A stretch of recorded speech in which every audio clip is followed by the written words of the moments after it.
Welcome to Failure to Stop's Friday breakdown. We have a huge breakdown for you guys today. Officer responds to a man with a chainsaw. This is really funny how the Lord works, because I was just having a conversation with Grayman.project last night on the DMs, and we were talking about mindset. Mindset used to be something we talked a lot about in the early 2000s, mid 2000s. When it came to policing, mindset training was huge. It was a real big deal. Now, not so much. After Obama's Pillars of Policing around 2015, something changed. And today's episode, just so we pre-planned this. This had nothing to do with my conversation yesterday. However, the conversation I had last night before I went to bed coincided with today's case so perfectly that I actually restructured today's entire show to talk about warrior mindset versus the guardian mindset and how it relates to this case specifically, which is very, very scary. This is a scary case. This is scary for multiple reasons. One, it's like nightmare level, but also it's scary because it shows exactly where our officers are at this point in time in 2025. So it's going to be a good show today. Today's show brought to you by ghostbed.com/Wolfpack. Sleep so good, it's scary. And you're going to need sleep so good, it's scary after today's episode, because this one is literally, like I said, it's what nightmares are made out of, baby. Also, we're back on with Factor Meals for the year. What? Just got the news yesterday. Factor Meals back for the year. factormeals.com/Wolfpack50 for 50% off meal planning to the next level. Chef prepared, fresh and never frozen meals delivered right to your door. I couldn't be more excited because, man, look, I'm lean and mean. I'm on that calorie conscious. Sometimes I'm on that protein heavy. Factor Meals. Will Cray says Factor, baby. Yes, so thank you so much. Go to factormeals.com. Use the promo code Wolfpack50. All right, let's jump into today's episode. Joining me, are you joining me today, producer Deadleg, or are you just sitting in the shadows? Sure, I'll be here. Okay, he's here. Today's show is, this is a case out of St. Charles Police Department in Illinois. And this is a good one. We are a live show today. We got a bunch of people in the live chats. I appreciate y'all being there. And I am going to get to the live chats. Armory, Bosco, Autry, Will Cray, Loren. I'm going to get to you guys. Mur530, David J, Detzloff, Actman, Carey. I'm going to get to all of you guys. But I want to get into today's show because I feel like this is going to be an important episode. And I want to get right to it. And then at the end of the episode, I'll hang out with the live chats for a little bit. So let's go ahead. It's just a little lengthier video. I'm going to play it in length. I urge you to stick around. This is going to be one of those episodes that you want to catalog and go back to. This is the one. This is an episode I'm telling you right now. You're going to want to share this with your friends. Let me go ahead and play the body cam. Going to be a little different than we normally do breakdowns, because we're going to break down the video, but I really, really, really want to talk about something that is extremely important. And I feel like today's the day that we have to get it off our chest. Today's the day that we've got to put it on the table. So I'm going to go ahead and play the video footage and we'll go from there. Enjoy.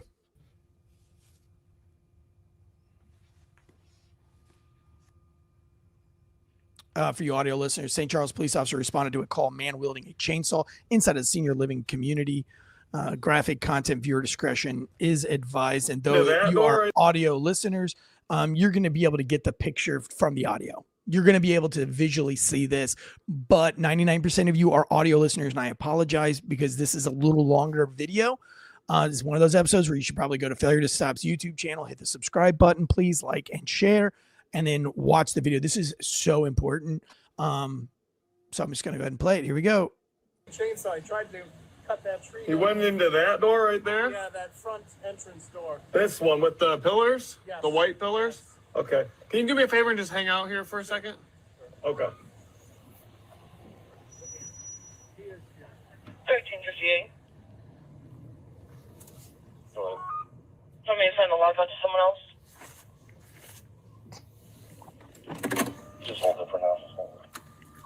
10-1. How long ago did he go in there? Okay. Okay.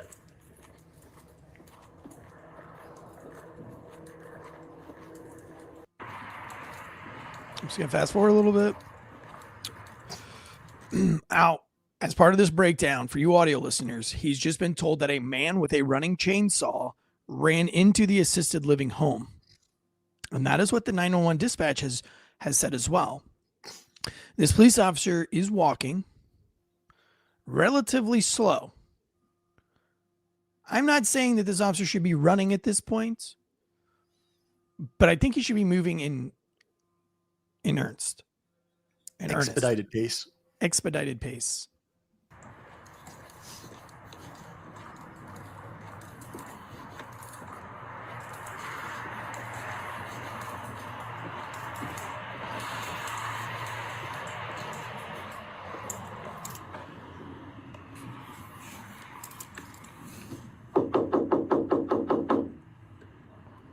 Now the officer is looking through a glass door and knocking to try to get somebody to open up the glass door.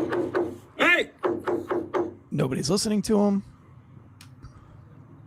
because they're being held hostage by a man with a chainsaw. Or it's a bunch of old people that can't hear. Hey, what's going on with this guy? I don't know, he came in here. Hey, can you hold this door open? Yes, More police please. are coming. 1393. Go ahead. There's no answer at the call to the business. Okay, so I just want to point out to our audio listeners again, I apologize for you video listeners, but our audio listeners, he's knocked on the door because it's locked. It's a old folks facility. The lady opens the door and she is visibly upset. She is scared. She's shook. We only see her in the video frame for 3 seconds at most, but she's visibly shook. She's scared. And he's like, what's up with this guy? And this guy has taken off down the hallway. And the police officer is still walking. He's still walking and he's chill. He's still chill. I'm not Monday morning quarterbacking him. I'm just painting a picture. He's walking down the hallway. I want you to think for one moment in your brain, man with a chainsaw, not supposed to be inside of a building, the chainsaw running. A nurse opens the door who's visibly shook. How are you responding to this call? Maybe I'm wrong. If you're in the live chats, let me know. Are you picking up the pace a little bit? Are you already calling for backup? You know, what are you from the bird's eye view from 4,000 feet up in the air? What wheels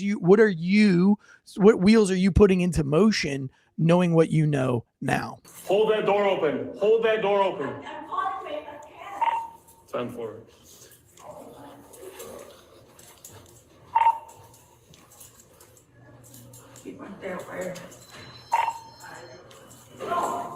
Unit 7 coming. Can you step it up? Hey! Incoming units. Hey! Hey, drop the taser. Drop the taser. Or drop it. Drop it. Drop it. On the ground. All right. So for you audio listeners, again, I apologize. He's walking through the retirement home. An elderly person in a wheelchair says he went that way. Again, he's walking. He's calm. He rounds the corner. He sees this man with a still branded chainsaw. And he says, drop the taser, drop the taser, drop it. His mind can't even process what's going on. He can't even process what he's seeing right now. So I know what we're doing for the show, and I'm having a hard time processing. The man does not have a taser. The officer has a taser. This is important because I've talked to you about this on this show before, and I'm showing you what's happening. The brain can work faster than the body can move.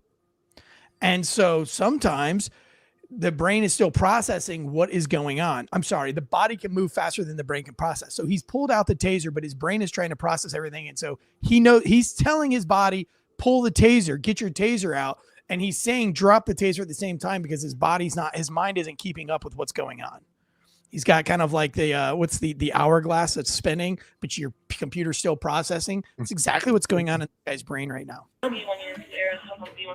Get back! Get back! Get back! Get back! So now he has a visible tick that is taking place. Did you catch it? Did you catch it, Josh? Nobody's talking about this. I haven't seen anybody talk about it. It's a visible tick. Let me play. I'm going to rewind it. See if you can catch it, video watchers. Drop it! Drop it!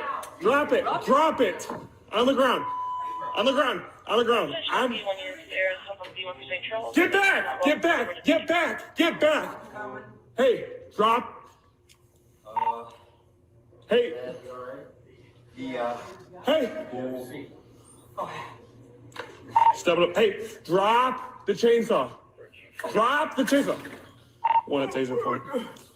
Oh my God. Hey, drop it. Drop it. Drop it. Drop it. I got one at taser point. Step it up. We'll be in the front lobby. Drop it. Drop it. Drop it. Subject in the front lobby. Yes. Step it up. Where is she? Step it up.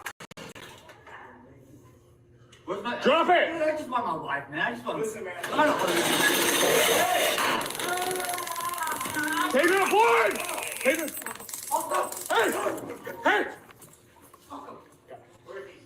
Hey, right here. He's right here. He's right here.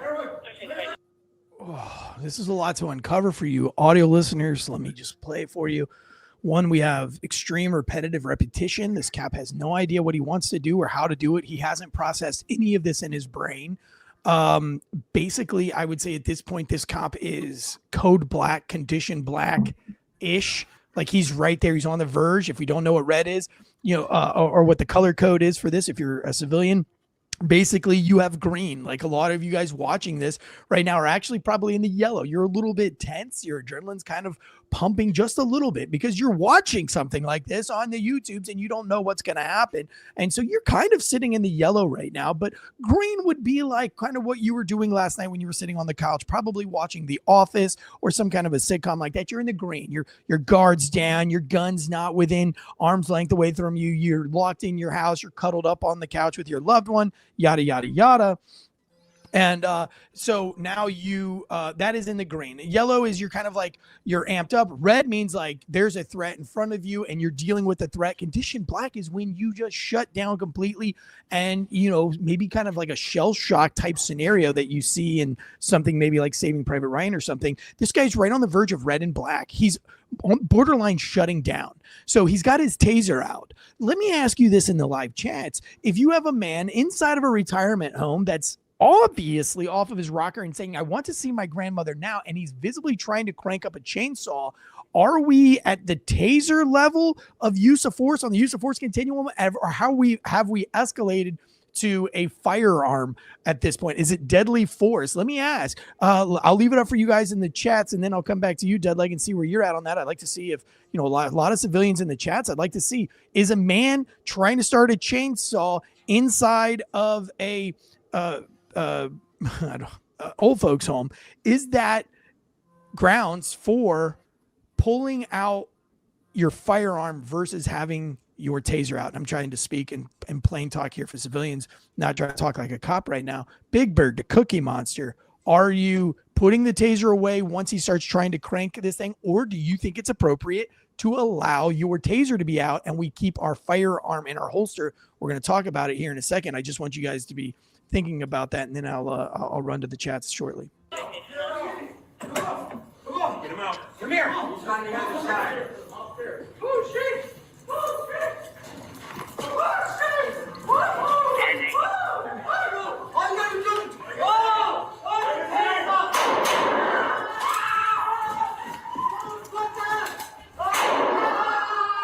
I just want to explain to the audio listeners again what's going on here. This man is running through the halls of a very busy old folks home with a chainsaw that is running and cranked. And he is running like a wild man in a scary movie. He's bobbing in his head back and forth. He's hopping, he's jumping. All the meanwhile, he's got this chainsaw. Honestly, this is something out of a horror flick.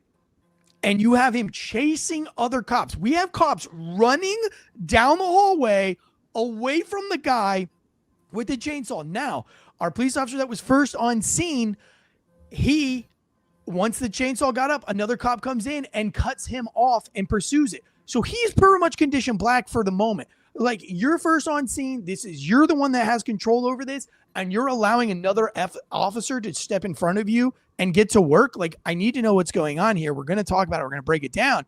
But like, that's what you're seeing on the video. Shots fired!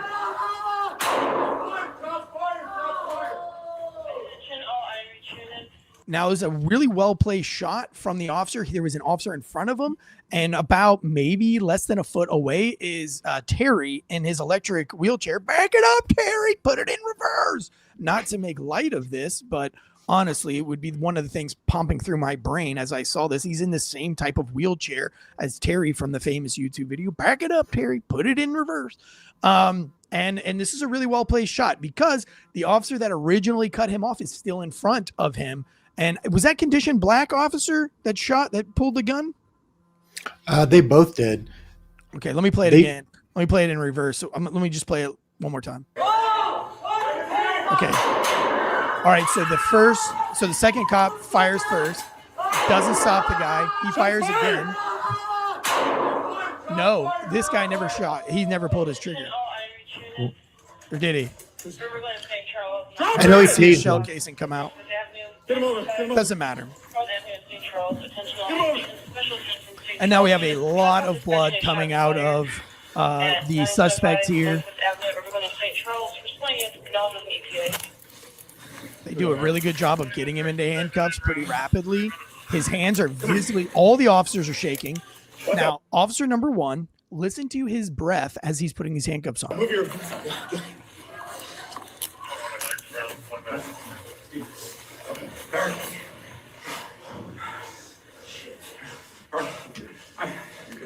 Hey, get out of here. Come on, buddy. Come here. Oh, no. Now we're just going to leave this dude bleeding out on the floor. Medics. That's not good. Okay. So much to see here. I want to play one more body camera for you. It's not that long. It's the same case. Everything happened. It's just a different angle. Let's play it really fast. There's not any audio. This is a different body worn camera. Here he is. This is the second officer coming in. He's going to step in front of the officer that was initially there. You can see how the foot chase ensues throughout the retirement community. He's chasing this guy with a loaded chainsaw. Now watch that. He runs right at the cop and hits the cop with the chainsaw. And this cop lights him up. He turns around, runs back towards the other cops, or runs away towards another thing, and he's shot again. Bizarre, totally different, right? Didn't even see this coming. Now you're going to see from his point of view. Crosses his feet. Great job. You know he's a veteran. Because he crossed his ankles. That's a veteran. That's not a law enforcement thing. That is not a law. So in the military, we shoot the bad guy. You have cleared the bad guy. You cross his legs so that everybody passing by knows he's already dead. That's your side. So this cop is going back to his like earliest days of training, like his dumbest down version of training. That is insane to me. Like just on a psychological level, just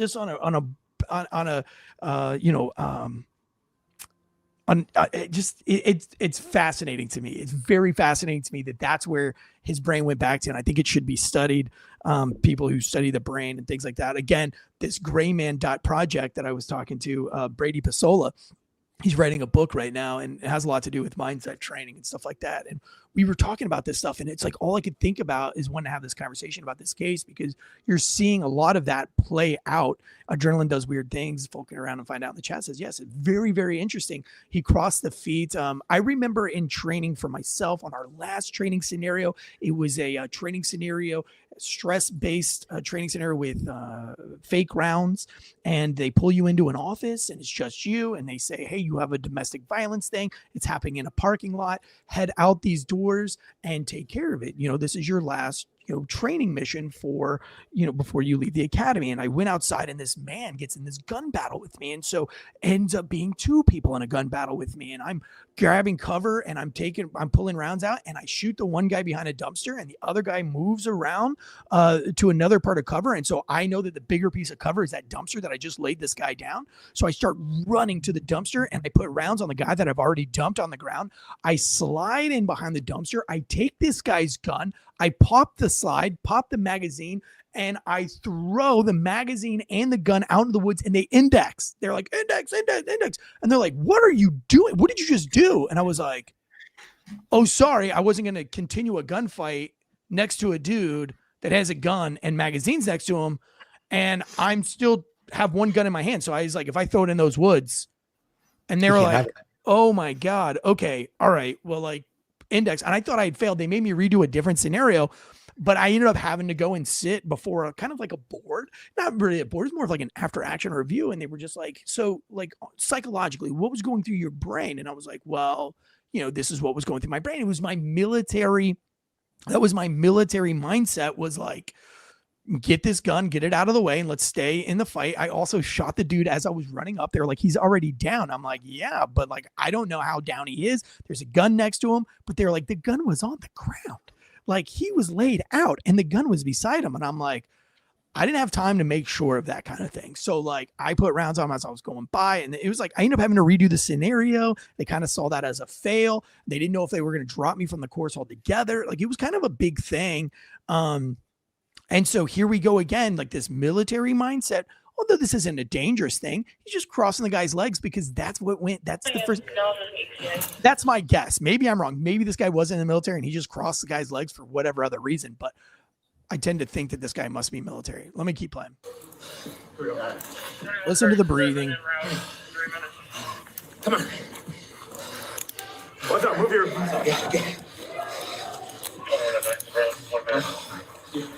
Okay. All right. Whoa, that's a lot of blood. All right. So they've seen that there is a lot of blood, Come here. and they all bounce. They all bail. And one guy bails in one direction, two guys bail in another direction, one guy standing there with his gloves. Let's break all of this down. There is a lot to uncover. If you want to remove that from the stage, we can do that. I want to read what some of the people on Reddit. Reddit is a cesspool of bad information, but I'd like to see what people that don't really know what they're talking about. I'd like to see what they're saying, and then and it helps me kind of address what we're looking at here. So let me read some of these. That was the most hopeless policing I've ever seen. Trash panicky cop needs to quit ASAP. Trash Uvalde hesitant type cop. Tired of these types of cops. I'm surprised they even attempted non-lethal. Laughed my fucking ass off. Should have tased him the first 100 commands. Yo, drop it. Let's see here. This cop really sucks. He almost took out grandma in the wheelchair. What a shit show. Too long to shoot him. All capital letters. This one, he took too long to even get on the scene. You've got someone saying some nut just entered the old folks home with a running chainsaw and you casually walk in there, question mark. All right. So a lot of good points from the civilian world here. And I'm going to cover all of those points. Before I do that, like I said at the beginning of the show, today's show is brought to you by factormeals.com/Wolfpack50. Meal planning to the next level. Summer is right around the corner. July 4th is something I get very, very excited for because Joey Chestnut and the hot dog eating contest. Every year, I sit at a pool in Lake Wiley, South Carolina, every 4th of July, and I absolutely stuff my face with hot dogs the entire day. I've invented my own style of hot dogs. I've reviewed them and rated them. I've ran blogs on hot dogs in the past. I have different pairings, and I eat almost every type of hot dog, from my California dog, which has coleslaw and mustard on it, to my very Chicago style dog that has it's a sausage with onions and all the stuff on there. I do the chili dog, the traditional Bosco Autry, Georgian dog which is the Hormel chili on top of it. Anyway, I could go on and on. I get really excited, but I don't want to feel like a fat kid at the pool. And so being in shape for the summer, and that way I can guiltlessly eat hot dogs all day on 4th of July and gain 3 pounds. The dieting starts now. It has to start now in April, in the spring. No better way to start your diet or meal plan. Go to factor75.com, use the promo code Wolfpack50, and stop eating like a peasant in your squad room. Eat like a champion. Go to Factor Meals. These are chef prepared, fresh, and never frozen meals delivered right to your door. Pop them in the microwave 2 minutes or less, and you have an awesome, beautiful meal. You're not, stuffing your face full of nasty bolognas and all this other kind of garbage that you shouldn't be eating, and taking lunch breaks, spending way too much money on your lunch. Factor Meals, like, you don't have to go to the store. You don't have to meal prep. You don't have to find all the dishware and the lids to the dishware and separate and all the stuff. They do it all for you. It's kind of color coded. You can get breakfast and lunch, lunch and dinner, breakfast, lunch and dinner, whatever you want. They can make the meal plan for you. If you forget to do it the next week, it's okay. They still send you the same meal plan that you had the week prior. So you're never missing your meal plan. You don't ever have to cheat, and you can get jacked just like me. Also, we have ghostbed.com/Wolfpack, and sleep so good it's scary. We love Ghostbed. They're changing up the deal coming up in May. So you better get on board right now. If you want that 40 to 50% off site-wide, now's the time to invest in your sleep. Mental health and mental wellness starts with a good night's sleep. Before you do any prescriptions, before you start paying for therapy, try to get a good night's sleep and a healthy diet. That's why I have chose to work with Factor Meals and Ghostbed for so freaking long. I work very hard to promote them. I go way over and beyond for both of them because I like to advertise things that will generally help you as a first responder. Healthy diet and a good night's sleep are the two things that will help you the most. So please, invest in a good night's sleep. They have the Ghostbed pillow, which is phenomenal. This is a lifelong pillow. It'll last you forever. Has the cooling technology. They have the cooling sheets. I'm a 40-year-old man who trains jiu-jitsu about 4 days a week with Muay Thai included into that training. So I do Muay Thai and jiu-jitsu at 40-something years old. That's why I'm always battered and bruised. I would not be able to train that hard or for that much. Also got a little competition coming up if I didn't have my Ghostbed massage topper. I love my massage topper. And you can get all of those things at ghostbed.com's website. Beds made in the good old USA. If you're going to do it, Josh, you better do it right. Damn it. This is why I don't let you come on, Josh. This is why I keep you. Yeah, there you go. Put yourself in the shame corner because you can't do the USA chant right.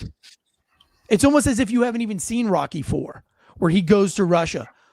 Rocky put all that effort in to beating the Russians for you to sit here and fuck up my USA chant.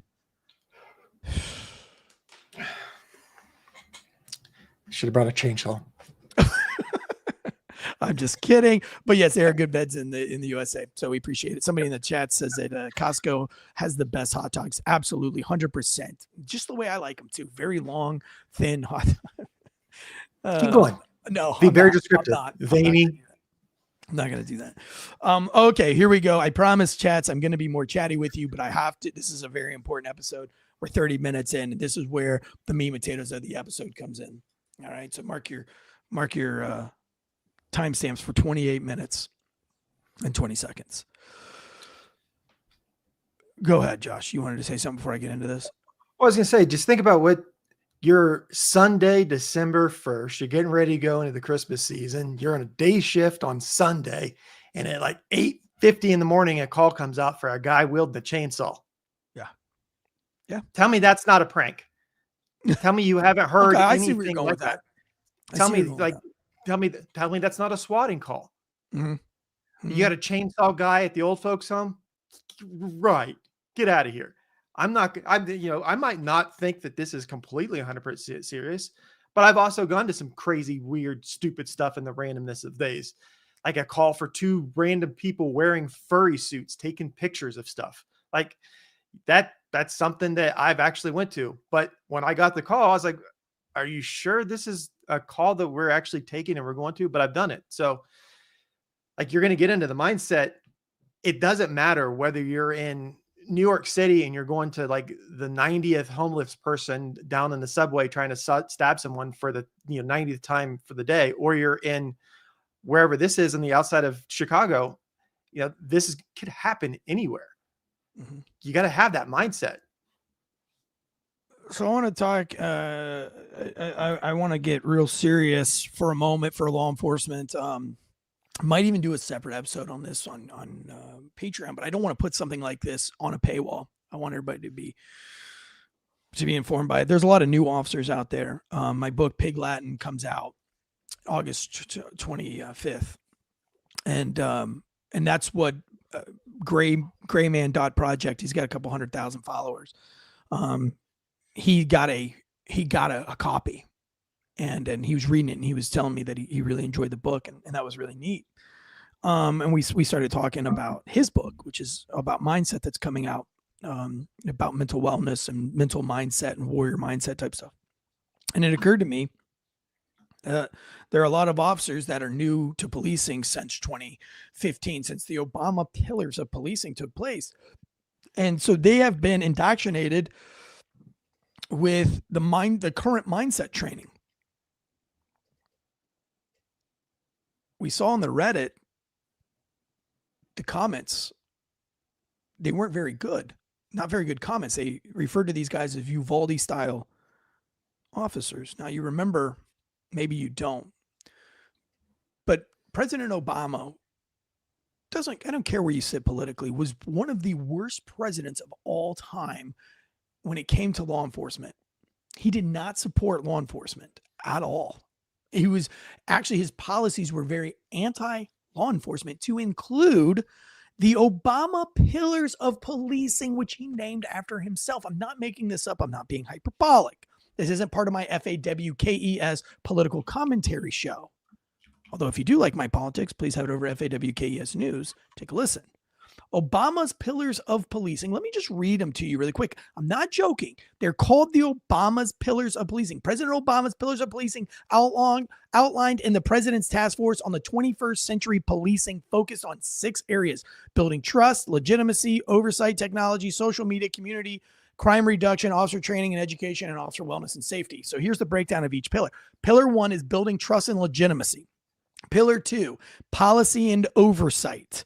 This pillar focuses on developing clear, transparent policies and procedures for law enforcement, including use of force, data collection, and civilian oversight mechanisms. Now, the data collection comes from, if you put somebody into handcuffs, that is considered a use of force. And if you were a accredited agency, which gets additional federal funding, which I'm 100% against this, but if you play by the government's rules, they will give you more money.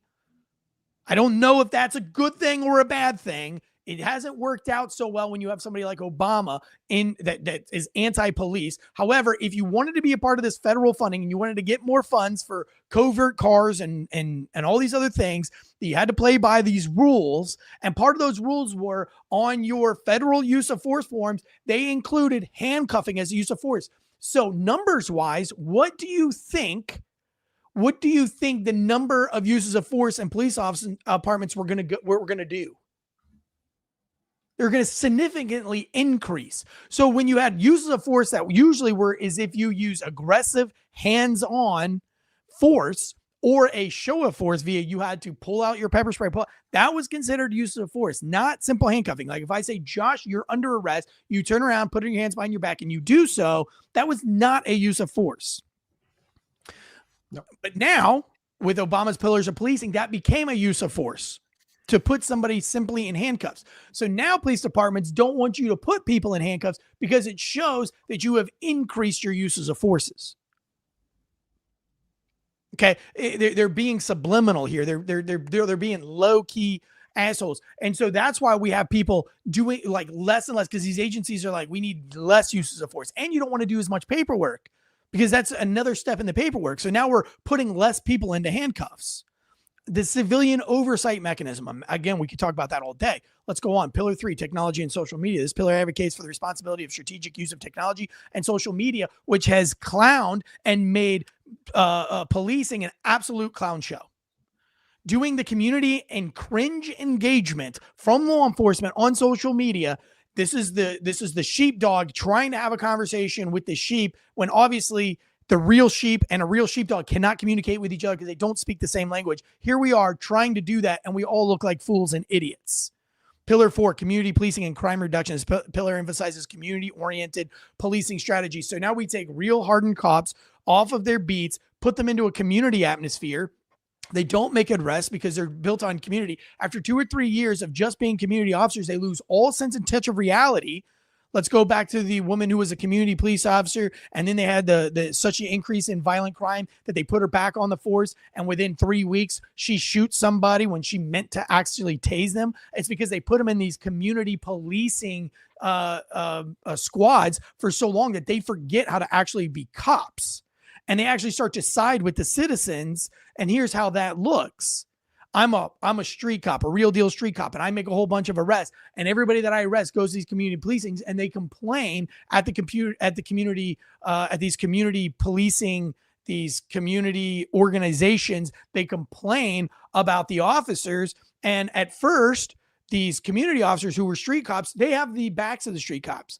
But after about a year or 2 years, they start to side with the community. Yeah, you're right. I can't believe Eric arrested you again. That's great. I'm going to have a conversation with Tansey.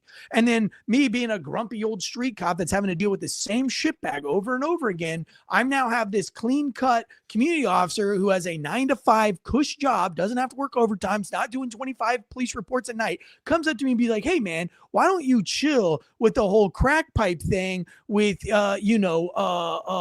Penelope, whatever.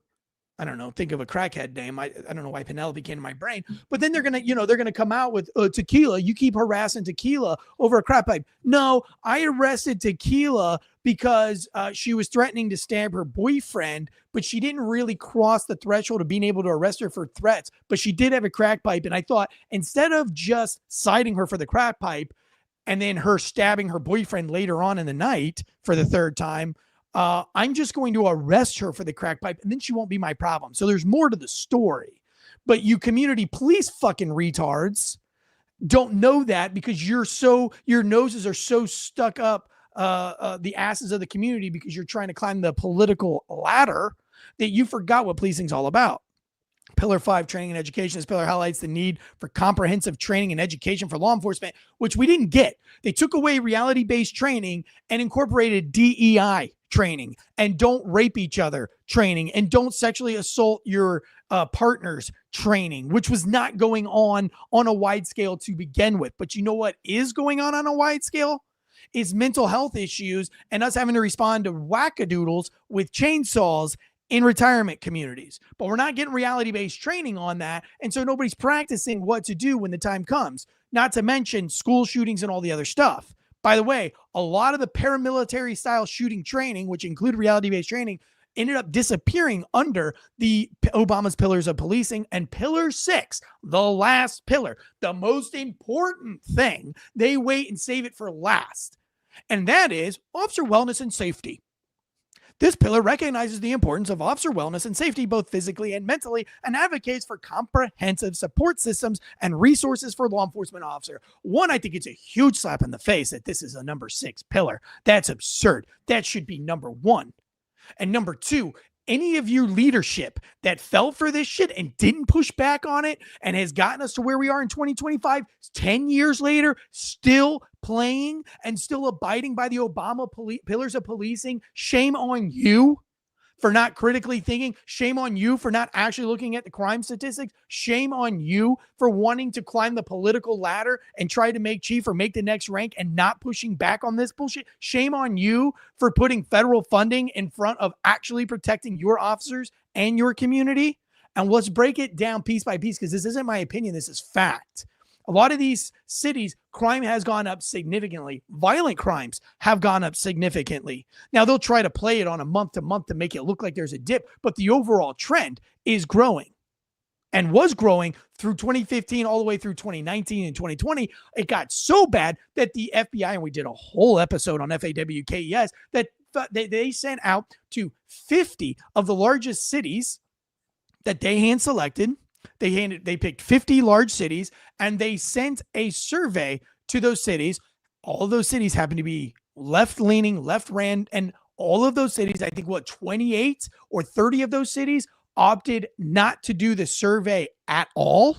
And the ones that did do the survey were all ran by liberal Democrats, and none of them matched actual data coming from the universities that were doing the same crime studies, outside of the Department of Justice. All of the studies, none of them matched the FBI's statistics, which were cherry picked from the beginning. And so they try to gaslight you into thinking, but we knew crime is up. We know, because you're a law enforcement officer, you're on the streets, you're seeing what's going on a day-to-day basis. But here's where we're going to go even deeper into this, guys, is that the biggest part of Obama's pillars of policing was that under the community policing and crime reduction, under the training and education, the pillar highlighted the need for comprehensive training and education for law enforcement officers, focusing on topics such as de-escalation techniques, cultural responsiveness, and procedural justice. Now, I'm going to get real amped on this. I'm going to try to calm down. But that's the emphasis on Pillar 5 is de-escalation techniques. De-escalation techniques. And with that, they got rid of and banned the use of warrior mindset. Before 2015, for some of you younger cops out there, we went through warrior mindset training. Lieutenant Colonel Grossman and other books were used in warrior mindset training. And to be a warrior, they replaced warrior with guardian. I said at the beginning in 2015, I was such a young cop, and you're going to read all about that in this phenomenal book that I have written that's super hilarious, funny and raw, Pig Latin, a seriously funny true story. In 2015, as a young officer, I said to a supervisor who served in a special operations role, who served in anti-drug operations in South America, who is very familiar with violence. And I had a discussion with him. I said, man, what bullshit that we can't use the word warrior, and that they have put out this memo that we will no longer be using the word warrior while in uniform, and that all references to warrior must be removed from precincts immediately and replaced with guardian. And he said, well, why? Why, Eric? Why do you think that's bad? And I said, because there's nothing wrong with warrior mindset. And he says, yeah, but think about a guardian mindset, Eric, like a protector, an angel. An angel is not a warrior. An angel is a guardian. And I was like, oh, you're being facetious. You're being sarcastic. He wasn't. And I immediately lost so much respect for this guy. And we never, ever saw eye to eye after this because we had a legit argument, and the argument kind of got heated. And when he started pushing back about how I wasn't going to maybe argue with him, I said, oh, I thought we were having a conversation man to man, but if you want to throw rank into it, with all due respect, I'm never going to use the word warrior again because I'm in my uniform, but I thought we were having a one-on-onesie conversation here. And he's like, well, yeah, we can continue. Let's just keep it respectful. And I said, okay, well, with respect, a guardian is a mom. Your mother is a guardian. And that's what he kind of found disrespectful. And I said, I don't mean that with disrespect. What I mean is that your mommy is your guardian. She protects you. That's when the baseball hits you in the shin. And she's like, honey, are you okay? Come here, come to mommy. I got you. And she holds you and she hugs you. That's the mommy. She's your guardian. Your dad is the warrior. Your dad is the one that's saying, hey, toughen it up. Bite your upper lip. Let's go. Let's keep playing ball. Okay. It's great to have both. You need a mommy and a daddy. You need the warrior and you need the guardian, but your mom is the guardian role. Police officers are not mommies. Nurses are mommies. Nurses are, yeah, get that boo-boo. She doesn't care if you were right or wrong. If you fell out of the tree because you were doing what your dad said not to do and you fell out of the tree and you broke your arm, your mom doesn't care that you broke the rules. Your mom is like, let's get you to the nurses. Let's get you fixed. Your dad's like, told you not to climb that tree. Okay, we need warriors and we need guardians. Cops are not the guardians. Your firefighters, guardians. Nurses, guardians. 911 dispatchers, guardians. Cops, warriors. Cops are warriors. The people that cops deal with, we deal with the worst of society. You're going to deal with people that a lot of times that the things you deal with is just an opportunity. The situation presented itself, but oftentimes you're dealing with people that literally they wake up and think, how can I be a worse piece of shit for society today than I was yesterday? And they're going to go about their day trying to do nothing but be a thorn in society. They're going to steal. They're going to get shit on the middle of the street. They're going to steal your car. They're going to write swastikas on the side of your car. They're going to do all this stuff. They're going to take a chainsaw inside of an old folks home. Do you want, if you want to think about well, you want to protect your home, okay? Do you want to get a poodle or do you want to get a Rottweiler? Why do you want a Rottweiler over a poodle? Because maybe a poodle is not equipped to do the job. Maybe a poodle, if you need someone that's going to be able to maybe, cuddle with you, make you feel better. If you have a bad day, go up there, feeling good, cuddle. Yeah, that's what you need a poodle for. But if someone's kicking in your front door, that poodle is not going to do anything. You need a Rottweiler because the Rottweiler has that warrior mindset. We're dealing with the worst of society. And if you don't believe that, we just showed you a video of a guy wielding a chainsaw in an old folks home. How much more crazy can we get? Let's talk about that, because what you saw there was a bunch of guardians. What you saw was not police officers, not warriors. You saw guardians. And that's my problem with guardian mindset, because they showed up not ready to protect and do what needs to be done for evil not to prevail. What they did was the bare minimum to make sure that they don't, one, hurt feelings, and two, they don't get in trouble, and three, they don't hurt anybody, and that they de-escalate at the cost, at the gamble of this man running wildly through a old folks home. If Katie K says she's a nurse in the chats, thank you, Katie K. What are the causes, Katie, if this guy nicked one of these old folks, accidentally running by, carrying his wheelchair, bag it up, Carrie, and he nicked maybe the bicep, maybe nicked the forearm of one of these elderly 85 plus year old folks, would that be a minor injury for one of these 85s, or would we have something very serious to deal with? Even a nick on one of these old people. Tell me, you're a nurse, you know more than I do. Would it be a serious injury? Have one of these got nicked with a chainsaw? I'm not talking about he runs square into him and it's like, and it, like I'm talking about a nick of a chainsaw. She says, well, she hasn't replied yet. My point is that I would think as a police officer, even a nick for one of these old folks by this chainsaw would be absolute, it would be catastrophic. I mean, old people get caught in thorns and they bleed and they bleed and they bleed, and it's hard to stop the bleeding. I can't imagine getting nicked by a chainsaw and what that would do. She said, nope, not minor. Skin is paper thin. Most of them are on blood thinners. Okay, so Katie agrees, right? This is a serious incident. And now we have these officers playing the role of guardian, allowing homeboy, because they don't want to use too much force on him, to run wild. And he could nick several of these. He could, if he was a real monster, he could be hacking these people up with this daggone thing.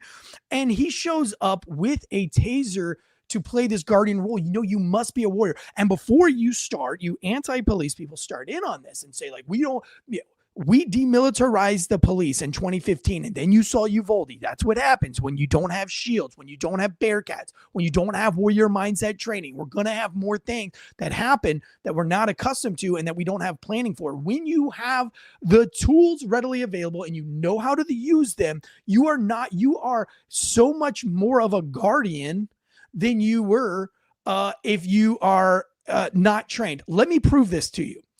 These are guys who know exactly what they're doing, who are well trained, and they are warriors, right? These guys are warriors. I don't know why. Все, эта встреча завершена. Вот таким вот. Play this over. Теперь уже выше. Let's see here. Give it a second. Here we go. Теперь уже выше. So you kind of missed it there. The point is the guy delivered a really bad kick. These are MMA fighters to this guy's leg. Obviously, it dislocates the kneecap, and he goes in and he shadow boxes him, hugs him, and then sits him down. Let me play a different video for you to kind of prove my point here, since that one didn't work out so well. Now, let me put out some context here. This is a fun one for you guys. This guy's name is Rod Tang. His name is Iron Man. He's the best Muay Thai fighter in the world, and he is an absolute murderous man. He can kick you. He's been training Muay Thai. He's got like well over 1,000 fights. He literally left his home and made his own journey at like a super young age to get his parents and family out of poverty, and pretty much sold himself into the Muay Thai lifestyle and fought his way up from a child all the way into adulthood. And now he's bought his whole family a house. I think he had like 10 brothers and sisters or something like that, all living within these cinder block walls, no beds, no furniture. They all slept together. 12 people in one roof, I think like 10 children plus the parents, and they slept next to each other in sleeping bags. And they now live in a beautiful house. Everybody has their own bedrooms in the house, and it's really cool. He is just a deadly Muay Thai fighter. Now, he has gone the distance with this guy named Smith from Britain in this very famous Muay Thai championship fight. And he is going to have been beating the shit out of this guy. And Rod Tang is not even bleeding at all. And this guy has a serious gouge on his head from an elbow that Rod Tang delivered earlier on in the bout, and it was bleeding profusely.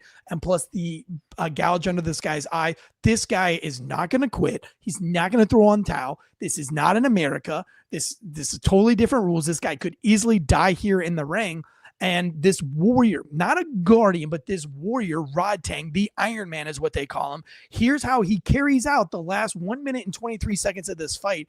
Enjoy. You guys don't know, audio listeners, he caught this kick. He throws the kick away, and he returns a very sloppy, very mild kick. He's going to clinch this guy and just hold this guy as much as he can. And he's defending himself. He actually points to the guy's eye, the opposite eye where he's not hit, and he throws a blow there. He's trying to get the guy to like go down. The guy's not going down, but he's perfectly saying, I'm going to hit you in the other eye now, not in your cut eye, but it's coming. So he's letting the guy even know what's coming. Empathy, compassion, love. He saw that this man was wounded in the ring. He could finish him. Rod Tang had not a drop of blood on him. Rod Tang wasn't even sweating. Rod Tang could have finished this guy. If you ever watch Rod Tang fight, he's brilliant. He's a monster. He could have killed that guy had he wanted to. He could have absolutely murdered him. I'm just going to play one more funsy one for you guys because it's kind of fun to watch. See what all these guys have in common? I'm sorry.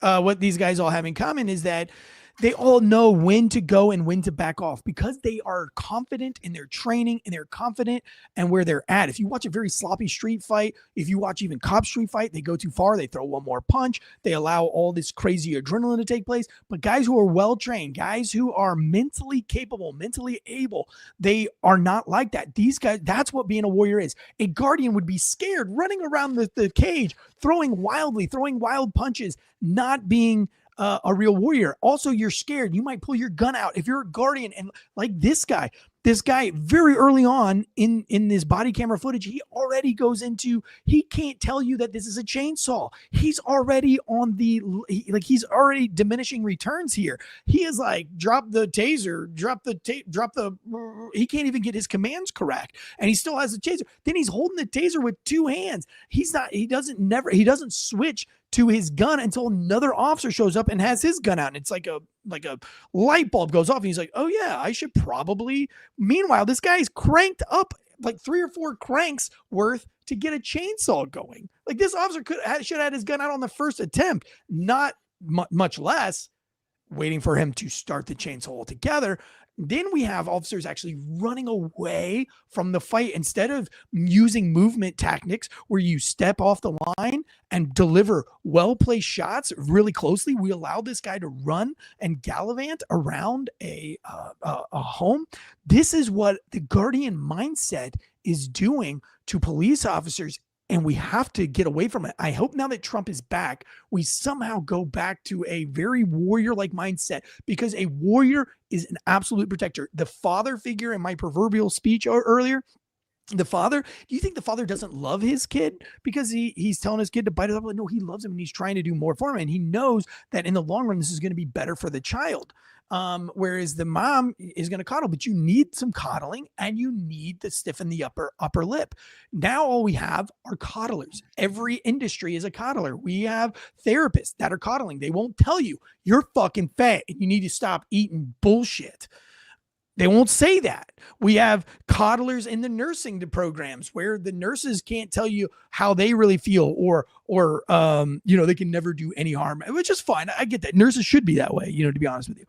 But now we have coddlers coming from 911 dispatchers. The coddlers are the police officers. The coddlers are the fire. We have nobody. I mean, hell, even our military is coddled. We have nobody telling you to stiffen up that upper lip and how to be tough and how to try to solve some of these problems the old-fashioned way. So anyway, I just thought this was a great point, and how important mindset is. And I can't wait for somebody like Grayman.project on Instagram to get his book out, because I really do think that now, when I was in, it was almost like too much. Like, this warrior mindset's too much. Like, you guys are just always on mindset. But it is so important. When you have a warrior mindset, you're not afraid of anything. When I walk through the woods with my kids, I'm the warrior. I'm not afraid of snakes because I'm the warrior. I'm the one that's protecting these kids. The snakes will be afraid of me tonight. At least that's what my kids will see. When we sleep outside in the tents at night, I'm not afraid of Bigfoot. Bigfoot needs to be afraid of me. A guardian sits in the thing and is like, was that Bigfoot? Come here. Come on, guys. Let's all huddle together. Let's get around the fire. The warrior says, come and get us, motherfucker. Come and get us, motherfucker. I've got you. We need warriors. We don't need guardians. Let me head over to these. Go ahead. For all the people for Reddit, I'm going to read something here. This is coming from the Justice Department, justice.gov. It's 1 Tac 16-200. It's the use of deadly force and prohibited restraint techniques. Law enforcement and correctional officers of the Department of Justice may use deadly force only when necessary, when the officer has reasonable belief that the subject has such a force possess and an imminent danger of death or serious physical injury to the officer or another person. I'm going to just go ahead and I want to ask the question of Reddit. A person in the middle of a nursing home wielding a chainsaw, not following law enforcement instructions. Where does that not follow under oppose an imminent death or imminent danger or death or serious physical injury to the officer or somebody else? Where at any of that point? Because you have Reddit. How did we get there? We have Reddit. That's how we got there. Reddit's going to come in and question all this stuff. 10 years ago, we responded to that. As soon as you get there, hey, drop, you start getting shots. That's a deadly weapon. We don't get to sit around and wait for people to do things. This is a great outcome. I want to point that out. The amount of times that this could have went bad, you have the officer firing a taser, calling it a taser, telling him to drop the taser when he should be dropping the chainsaw. Then you have how many bystanders? How many people are in your bystanders? How many times did one officer flag another officer because he ran right in front of him? The fact that the rounds that were fired only hit the suspect and nobody else was any hurt, it's a win. But even like to go back to we have to wait to see if the DA is going to clear these people of charge. What were you going to charge the officers for? And then secondly, if you are a district attorney or you on one of these civil review boards and you think I have a better idea of how to, please, in explicit detail, explain how you would deal with a maniac on methamphetamine wielding a chainsaw in an old folks home. Explain in explicit detail, because we missed that training block because we were doing DEI. You want the you want the warrior. You talk about warrior guardian. We talk about this guy that he pulled out his taser and everything. What would you have rather had? The guy that shows up that's a warrior, that's calm, collected. He's got his firearm out and he says, "Hey man, don't start that chainsaw." The minute he cranks that chainsaw, he's like, "All right, I have time," and he shoots that guy actually in the leg because the guy was standing still. The close proximity. A warrior could. I mean, I don't recommend trying stuff like that, but a warrior can do stuff like that. He can restrain himself. He can, if he's trained properly, if he's competent in himself, he knows, like Rod Tang, that he doesn't have to destroy this guy. He knows that he's competent enough in his training that he can actually step back, hug the guy, hold him, not let him fight for a minute, stall this whole thing out so that they can finish the round instead of killing the guy. He's confident in his training. He's confident that he can survive the 40 seconds and the other guy can't. I think a real warrior in this scenario would have been more of that guy. A 2012 cop would have been like, you know what? Watch this. I'm going to blow this guy's fucking kneecap off and it's going to be fucking awesome. And we're not going to have to deal with any bullshit. You know what I mean? And if I miss, the round's going to go into the floor and I'll just walk those rounds up through his torso and the same outcome we have. But what we don't have is some guy running around the old folks home. This cop did everything that you voted for him to do. The pillars of policing is what this cop did. This cop executed the Obama's pillars of policing perfectly. I find that disgusting. I find it terrible. I'm not saying that the cop did a terrible job because he did a good job with what he's been trained to do, but I don't think he should have been trained to do that. I think that guy should have been trained to go in there with his gun and rule that with confidence and competence. And he could have put because they got lucky. They got lucky that whole. Remember when he ran into the cop on accident with the chainsaw? What if that chainsaw nicked that dude in the thigh or in the pecker? Right through the gut. Or in the gut. I mean, these guys got extremely lucky in this case. Me personally, let me know in the chats. I'm about to adjust the chats right now at the end of the show right here. Let me know in the chat, but I find this disgusting. I think that and I don't blame the cops because that's what they've been told. And these are young cops. So I guarantee you they don't have more than a couple of years of experience. I can already tell. The one guy on the ground, he looks like an old head. But he was the one running around, running away from the guy too. But that's years of being propagandized to being preached at that this is the way that policing should be. That this is the way it should go. Like, this is how you guys should act. You should be running away from guys like this. I'm telling you, me, Eric Tansey, back in 2013, no way I'm running away from a guy with a chainsaw. Just not going to happen. I ran away from some pretty fucked up shit. But like a dude with a chainsaw, nah, the dude's getting laid down. He's getting laid down, and he's getting laid down right now. Like that, you want 2012, 2013 police officers where, by the way, we weren't killing people at random. The whole George Floyd, all that stuff was a lie.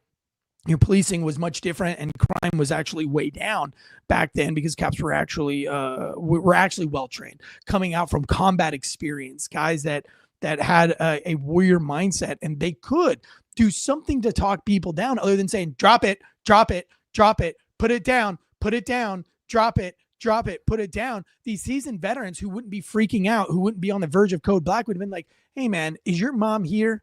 Because you're asking for your mother. You want to see your mother. If you'll put the chainsaw down for 1 second, I will see if your mother is here and we can figure this whole thing out. But I don't know what you're going to do with the chainsaw. And right now, it's just a trespassing call because you haven't actually done anything with the chainsaw. I would have tried other talking techniques other than drop it. But we're not learning verbal cues and commands in law enforcement anymore because we're learning DEI and, don't sexually assault each other, which wasn't happening to begin with. Anyway, let's go to the live chats here. I'm going to rewind some of these. Corn Papa's bad dude says, know when to fight and know when to shake hands. Katie K says, he's such a cute little kid. I want to adopt that little hellion. Out of context, that sounds weird. Like, is she talking about the chainsaw guy? Just kidding. Yes, Armory Knight says that. Don't forget that room was full of people in wheelchairs. Corn Pop says saws are nasty tools. They should never be underestimated. Where your chaps properly and can save. Yes, yeah. I learned a lot about that because like the number one injury during the Western North Carolina were people that were getting kickbacks on the chainsaws, and that is a disgusting injury to have to deal with. Besides training, I got another way we can prevent this. Just perfectly way to prevent it. We hold someone accountable for committing crimes. We let them sit in jail. So if someone was arrested for operating motor vehicle while intoxicated, possession of meth, public intoxication, breach of peace, was an imminent danger of breach of peace, operating vehicle while intoxicated, endangering a person, obstruction of justice, unauthorized entry to a motor vehicle, criminal mischief, between $750 and $50,000, resisting law enforcement. If that was all one case that happened 6 months prior to this, do you think this person, if he was incarcerated, would have been able to wield a chainsaw in an old folks home? No, because they're incarcerated. holding them accountable for their crimes. So this guy did all of that in one incident back in June of last year, and in December of last year decided it was cool to just take his chainsaw for a stroll down the old folks home. This guy has an extensive criminal history. What do you have to do to go to jail? That's Seriously. part of Obama's pillars of policing. Is don't put anybody in jail and do less police work. KDK says this is as repulsive as two degenerates that left the guy bleeding out. I don't know if it's that bad. I don't think the cops did a terrible job. No. Scale of 1 to 10, I'll give these guys a 5 on a scale of 1 to 10 for their work. Definitely not a 1. That one was a 1, Katie. That was a 1. This is a 5. I mean, these cops, at the end of the day, they did exactly what they were trained to do, which is not their fault. Like if I teach you, that if you're from a foreign country and you don't know how to say hello, right? And I say like, hi, Katie. Hello, how are you, Katie? And then I give you a lollipop and you're like, oh, thank you. And the next day I drive by, I give you the middle finger and then I hand you a lollipop. The next time you see me, you're going to think that this is the way to do things. And you're going to give me the middle finger and you're going to expect me to give you the middle finger back. And then I give you a lollipop because that's what you've been trained to do. That's where you're at. These cops were trained to do this type of police work. They didn't just like come up with this shit on their own. Their department lacked any backbone or spine or any warriors or anybody that knows what the fuck real life is like. And again, at 8:30 in the morning, his mindset from the get-go was not a guardian mindset. Like a real warrior would have been like, man with chainsaw, go, go, go, go. And then at the end of the day, people would have been protected because your mindset is warrior. Where a guardian, he was like, am I allowed to go in here? Should I go in here? I'm going to walk in here. I'm going to be nice, cool, calm, and collect because that's cool to do. And that is a good thing, which is like, if you're faking it, that doesn't matter. You know what I'm saying? Like if I say I'm not hitting you, I'm not hitting you, and I'm hitting you, it just doesn't matter what I'm saying. It's what my actions are doing. If you're scared shitless, but you're still trying to, pretend that you're not, you still are. Like you're still scared shitless. And that's evident when you can't even get out, drop the chainsaw. Again, this guy's only doing what he's trying to do. I don't think he's a bad person. I don't think he's a bad cop necessarily. Probably a very nice and friendly cop. Probably the perfect example of Obama's pillars of policing. That just pisses me off because I think that's a terrible way to be a police officer. So I am repulsed. I don't think that they're shitbag cops by any means. They didn't leave. Now, adrenaline is a weird thing. And you've got this guy. There's a lot of blood being lost from this guy. You just shot somebody. Your brain is going. You don't have a warrior mindset. So you're concerned about me. I just shot somebody. Oh my God. A warrior is like, I just saved everybody's fucking life and I'm going to keep going. Like, I'm not done here. A guardian is like, oh my gosh, I'm going to need therapy. This is going to be so hard. Like, you're not thinking about a warrior. You're not thinking about, you're thinking that's just how guardians are. They're not warriors. A warrior would be like, is there another guy with a chainsaw? Let's fucking go. Let's stop some blood here. This is badass. Like this fucking guy is like leaking everywhere. I've been dying to use this quick clot. That's what the warrior does. And at the end of the day, yeah, is he cheesy and look dumb but he's still the guy tying tourniquets. These guys are faking it. The one guy's got this big giant medic pouch, which his department, I'm sure, gave him. He didn't buy it on his own. Back in the day, we had to buy our own med kits. And when you buy your own med kits, you're invested in your med kit and you want to know how to use them effectively because you want to be a hero. You want to be a warrior. You want to be the guy that they're like, fuck yeah. But when you're just given something, you're like, cool, another tool in my belt, I'll never use it or something like that. Then you have guys that just look the part, but they don't act the part. And they see the sight of this blood. You can hear it in their distressed breathing. They didn't run anywhere. It's the adrenaline taking over because their mindset was not prepared to get in a gunfight. When I went, and I'm not saying I'm a perfect cop. Obviously, you can read about how terrible of a cop I was in my book, Big Latin, a seriously funny true story. But when I went to work every day, I went with the mindset of today's the day that I might get in that gun battle. And I would play in my brain how that gun battle was going to look. I played in my mind what it would look like when my hand gets blown off and I have to switch to my left hand. Every time I shot with my gun, I mentally thought about looking at my thumb detached from my firing hand. Why? because when I would do scenario-based training, I almost always got shot with the, because we always shoot people in the guns because you shoot where you're looking. I would almost always get shot in that grip, right? Our thumbs are out. I would take rounds into my thumb or into my fingers. And so I always thought in my brain, like, that's probably where I'm going to get shot in one of these crazy scenarios. So I always mentally prepared myself to ignore having my appendages. And if I ever saw like firecracker videos where they blow up people's hand, I would force myself to watch them so that I could desensitize myself to what it was going to look like if I really got into a gunfight. That's a warrior mindset. A guardian mindset's like, oh gosh, I protect my hands, and that's why you've got the, we have to get back to the warrior mindset. And if we don't, one of these videos is going to be a man with a chainsaw cutting up a whole bunch of old people. Katie says, plug the book. Still appreciate your service, Tansey. Yes, I'm always plugging my book.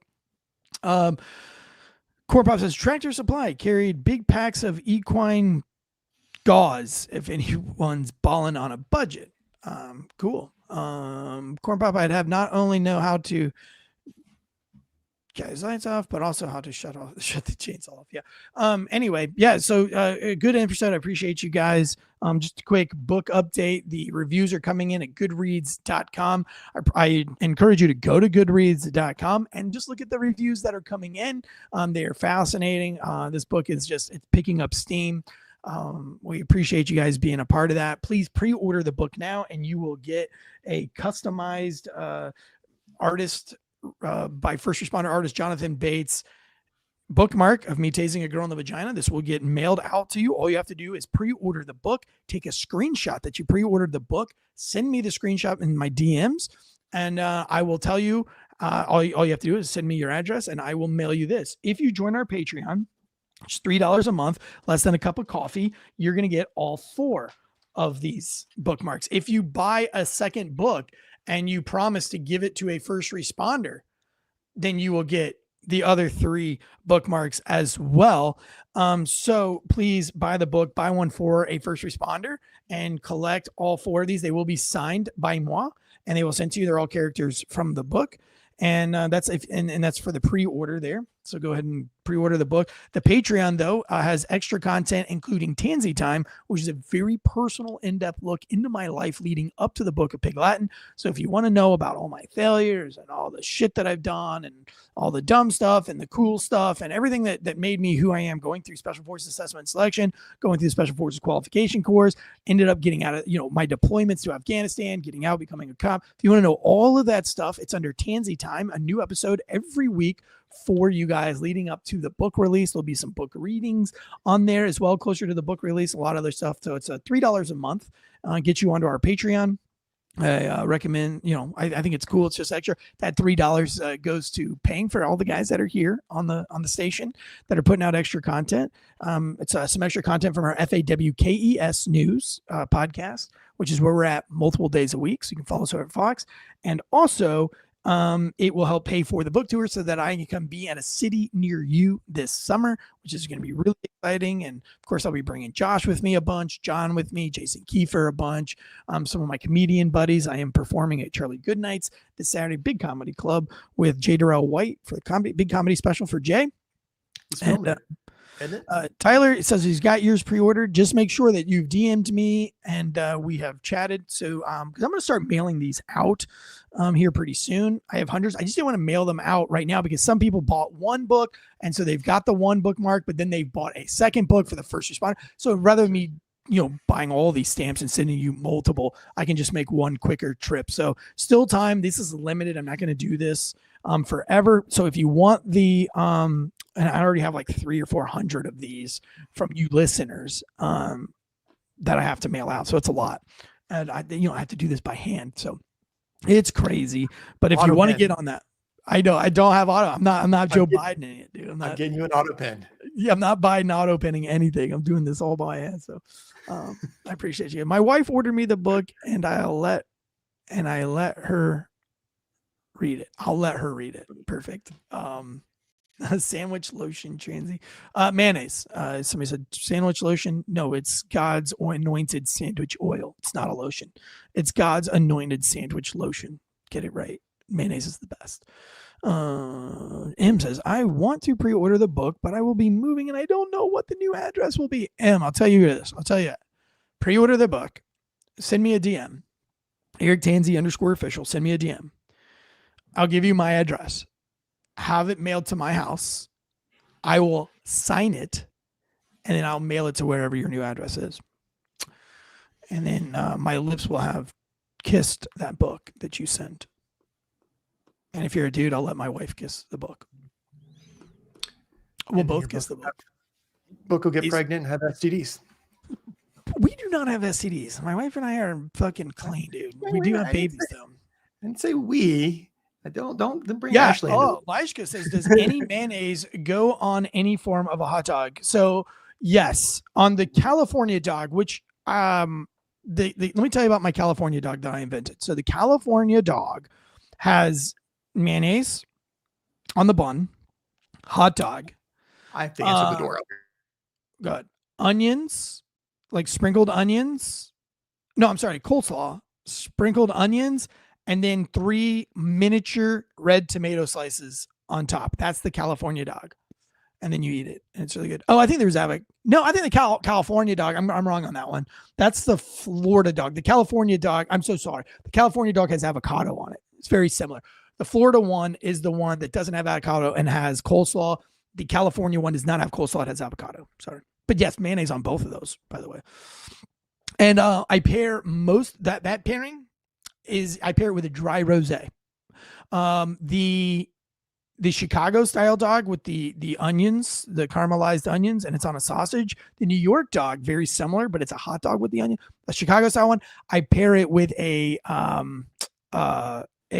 dark lager. Really, really good there. Yeah, really good dark lager. And then a regular hot dog, if you just put mayonnaise, ketchup, and mustard on it, and that's it. I like to pair that with a watermelon lager. I did a whole blog on this like 10 years ago, and I had like 15 different hot dogs. I love hot dogs, KDK. I'm a huge hot dog fan. I'm obsessed with hot dogs. I know I shouldn't be, very not healthy, but I like the snappy ones. I don't go cheap on my hot dogs. I don't go cheap. I buy the kosher dogs. Oh my gosh. The grocery store that we have here has a meat market, and they have a pig kahuna, PIG, pig kahuna. And it's like it's got pineapple and like teriyaki. It's so amazing. Yeah, it's a Hawaiian style dog. So yeah, folk around Final says, I do love my wieners. I do. There's a nice dark beer from Aldi's.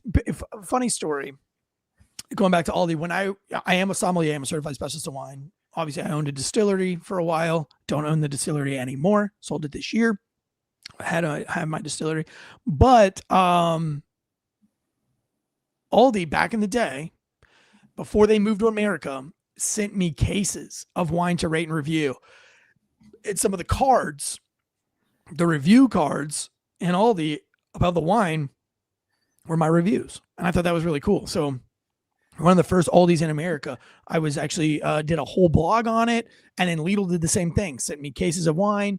I was in contact with their wine buyers. It was kind of neat because they're master sommeliers, both of them. It was cool. I did like a really cool a blog on that back in the day when I used to do wine blogs in the like pre-2010. Hot dogs aren't cheap where I'm at. $9 for a pack of 10 hot dogs? What? It's less than $1 a dog, though. Yeah, but a pack of 8 hot dogs here in America, I mean, at the most, even the kosher ones are like $4.99 for a pack. $6.99 if you want like the freaking bun length, super Hebrew, kosher, snappy skinned, bougie dogs are like $6.99. Why do the packs and then the buns don't match like the dog count? I don't know. It never matches. Right. You're right, because if I think the hot dog buns are 6 buns in a package. Am I right? 6 or 8, something like that.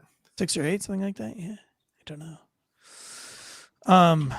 I know that as a family we eat a lot of hot dogs because my kids like them too, but not very healthy. But packs whatever. of 8. Packs of 8. The buns are packs of 8. Yep. Okay. Yeah. I don't know how many hot dogs come in a pack. Probably like 10 dogs. You're right. Probably like 10 dogs. All right, guys. I had a fun time hanging out with you guys. I am back in the Discord. I never did Discord. I hated Discord, but our Discord has like a lot of people in there, and I'm starting to try to use the Discord. So if you want to sign up for our Discord, how do they sign up for the Discord? I will generate. It's I'll paid, try, right? It's still like if you sign up for our Patreon, you get into it, right? It was through the YouTube, then you would get the link. But I'll make sure whether you're on YouTube or Patreon, I'll make sure there's a link on Patreon that will get you into the Discord. Either or. Okay. Perfect. Yeah. And I will be in there as much as I know how to be in there. But I think I put something in there today. I responded to a few people in there. I actually just got the app on my phone. So that's why I now have, I think the reason why I didn't do Discord for a while is because nobody told me. Mike the Cop's the one that did that. And I didn't know what it is. And a lot of you guys have been like, man, you know, I paid to be on the Discord and you're never on there, blah, blah, blah. And so I'm like, ah. And I finally just decided today, I was like, let's see what this Discord thing's all about. I downloaded the app. So, yeah, if Tyler S., if you'll just sign up for our Patreon, Failure to Stop, it's $3 a month. That'll get you access. Or I guess if he's in green, is he a paid member to YouTube? Yep. I'll make sure on YouTube in the membership section in the guys, I don't even know if I get paid from YouTube anymore. I haven't seen I don't know from YouTube in forever. Yeah, I don't log into those analytics, but on YouTube it'll have it has an invite link to Discord, and I'll make sure that there's one gets put over to Patreon. Or if neither one of those work, you know, Tyler, just crazy. I wonder where all that money is. Tyler says he's been paid for YouTube for a while. Maybe I probably do, and I just don't see the money come in because I just probably didn't pay attention. But I would say you probably get more bang for your buck in the Patreon. Way more. Like, let's make sure if he's paying here, if you sign up for the Patreon, then unsign up for the YouTube. And if you're just keeping the YouTube, well, if you're going to be on Patreon anyway, just get on the Patreon and don't worry about the YouTube. Honestly, we're more active on the Patreon. You get more content on the Patreon. All right, here we go. So on YouTube, under the paid section, it'll show all this is what the paid side looks like. On the very bottom has the Discord link. Okay, so he already gets into the Discord on the paid YouTubes. That's how you get to it, and then all of the extra Discord content is down through here as well. Katie K says. Are you says you are releasing an audio version of your book? Yeah, of course. Yeah. Simon chooses. So my publishing house is like the fourth largest publishing house in the world. It's like, you know, once in a lifetime book deal. They covered the whole thing. So yeah, the audio book. And I had first rights to the audiobook. So I get to do all the audio recording for the audiobook. If they don't like it, they get to hire somebody else out. But I do get first rights. We're supposed to start recording that end of this month. So that's really exciting. But yeah, you have that much money coming in. You don't even know. No, Katie, yeah, I don't have that much money. It's probably, I doubt we make more than $100 from YouTube. Probably not even. If you put $10 into YouTube and you put $10 into Patreon, YouTube will take way more of that money before we see it. So if you wanted to get more money into us, go through Patreon, because Patreon takes a lot. And then the Patreon, I have like my personal family stuff on there that I'm putting out, the Tansey Times that are going out on there. A lot more stuff going on there. Tyler says 5 kids and a wife. Eric has no idea about money. Yeah, bro, none. Matter of fact, like, yeah, we were just talking about like sponsorship shit for a skateboarding thing that the kids are going to in May. And it's like,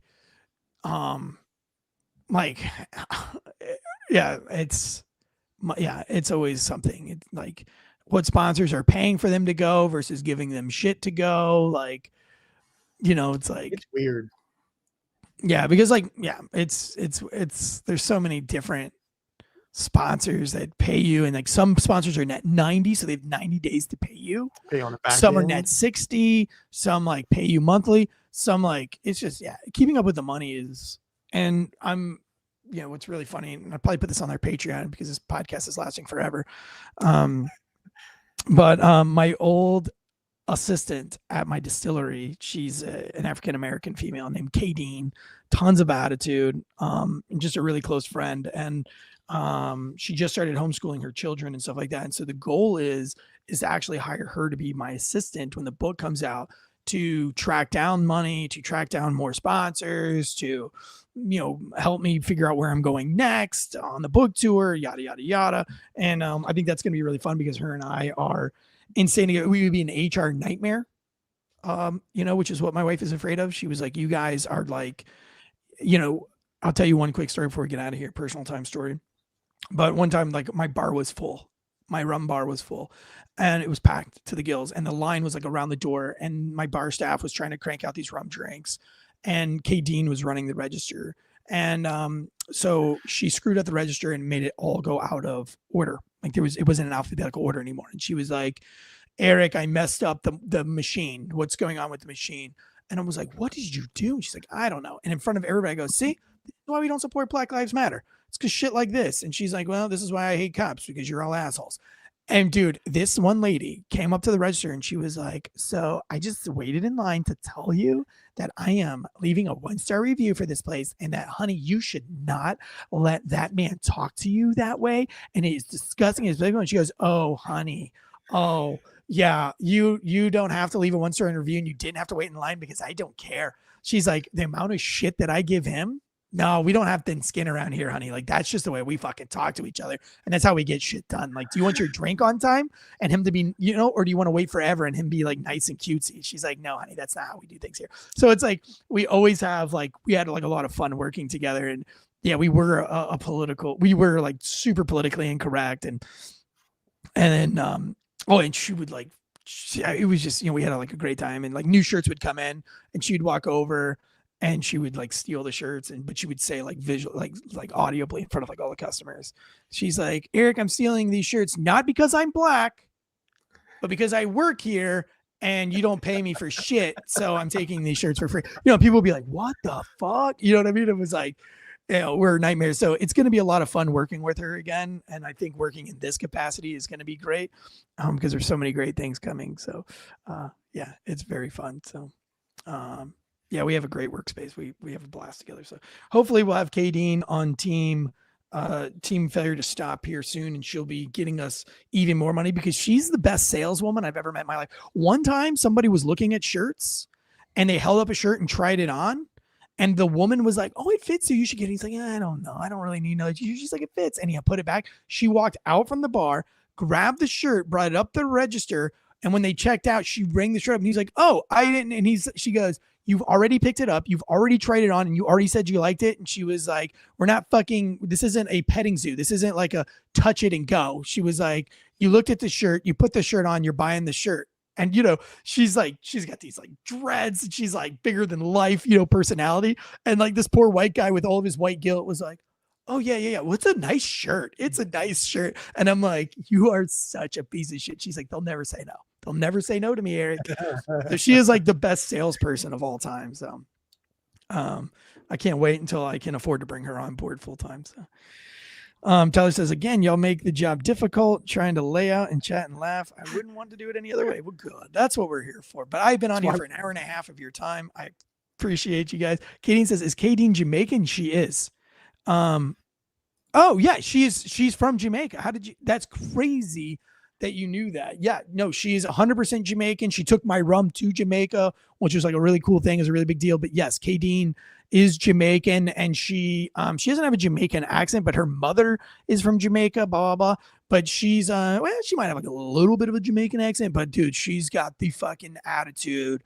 And she's so funny. Like one time she came into the distillery. I like telling Kay Dean stories. Kay Dizzle is what I call her. And she came in, when she came out conservative, which was really funny one time, but she was working and she goes, like in the middle of the night, she goes, oh shit, I left my baby in the car. And everybody at the bar was like, what? And she took off running out from the bar and everybody's like, and I go, what the fuck? And everybody's like, oh my God. And then somebody was like, how long has she been here? And I'm like 4.5 hours. And so we're all freaking out. She comes back inside and she was like, oh. She's like, good. I left the car. Like, I was like, oh my God, if I left the car like unlocked with my baby in there, I was going to be mad. And we're all like, Kay Dean, what the fuck? And she's like, no, my baby. And I was like, is it still in the car? She's like, no, I have it on me right now. And I was like, she lifts up her shirt and she's got a Glock like in her waistband. And she's like, oh, I'm conservative now, guys. I'm conservative now. So I had to go get a gun. And I was like, you are the biggest piece of shit I've ever met. Like one, everybody at the bar was like, what's going on? And then like, 2, now you're flashing a gun around the bar. And 3, you're yelling, it's okay, I'm conservative. Like, you're nuts. Like, you are crazy. We actually had TikTok together for the distillery, and of course the one of the other investor for the thing, and he's the attorney, was extremely upset we had to get rid of the TikTok because she was doing like, she did like this thing where she sat her down. She was like, I want to let everybody know like a secret. She's like, I'm black. And like, everybody was like, what the fuck? And she's like, I know, but I'm actually black. And she's like super dark Jamaican, you know, and it was like this whole skit with the other bar staff. And like, we put it out on TikTok and the attorney calls and he's like, I have a picture of a man with smack on his lips on our Instagram because she did like a Dave Chappelle thing and said, where can I get some more of those hats? And it was like the meme. And he's like, and then I've got Kane telling everybody in the bar that she's black. You know, he was like, because he's an older guy, just didn't get it, you know. And so, yeah, I mean, we are very toxic. In that regards, like we can never be taken seriously. And also like, she's not going to listen to me, which was always fun. And she worked with me guys for like 4 years. And, but she would never like, she doesn't work for me. She's like, no, I just work with you. And it was like, if I told her to mop the floors or something, like it was like a 50-50 chance she was going to mop the floor. I'd be like, Katie, are you going to mop the floor? And she's like, maybe. I'll see how I feel at the end of the night.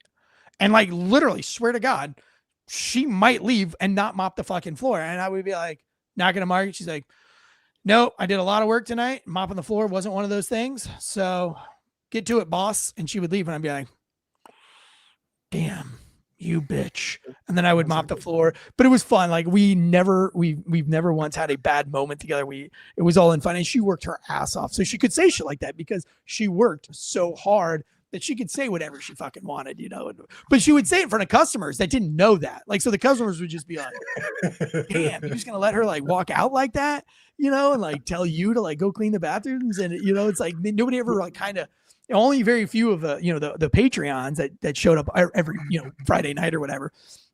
They knew it was up, but like new customers. And sometimes I would say, I'd be like, yo, you can't do shit like that in front of new customers. And she'd be like, okay. Oh, like one time I told her, oh yeah.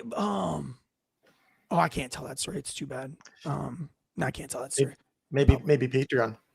That one have to go on a Patreon story. Yeah. Because that one was like, heavily redacted. Like I would tell her, like, if we had like a bad customer, I would say like, hey, like be yourself with this customer because they're probably not going to tip anyway.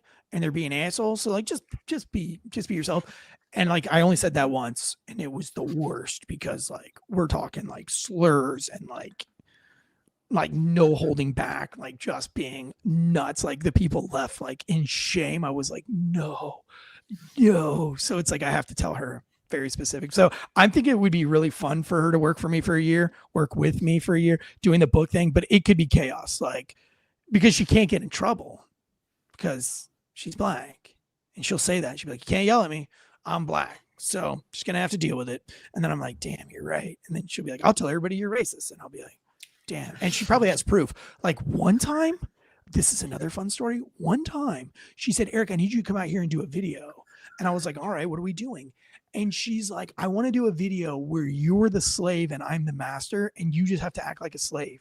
And then she started like saying things and I was like, yes, I'm not. And then she edited out her part. So it's just me. Yeah, dude. And she's like, I will fucking swear to God, I will show everybody. She's like, I own you now. And it's so funny. She still to this day will fuck around with that video. And she like got in the car, like in the trunk or something. Like it looks terrible, but it's like super funny. But yeah, she's great. I'm like really excited to bring her back. It's been like a year or so since we've worked together, but she's always been a close friend. We do. She shows up late to my kids with her kids to my kid's birthday, like just to be funny. Like just showed up like super late just to be like ridiculously funny. She's like, I actually waited in the parking lot just to be like this, just to make you guys wait. I'm like, you're such a bitch. But anyway, yeah, I love her. It's going to be great. Maybe I'll do a Patreon special with her, maybe like next week or something like that. But anyway, that's the goal for Pig Latin. So pre-order the book so I can make all those things happen. Love you guys. Thank you for everything that you do. Thanks for hanging out. This has been very special. If you want more shit like this, join us on Patreon and Discord. Until next time, guys, guns up. Giddy up. See ya.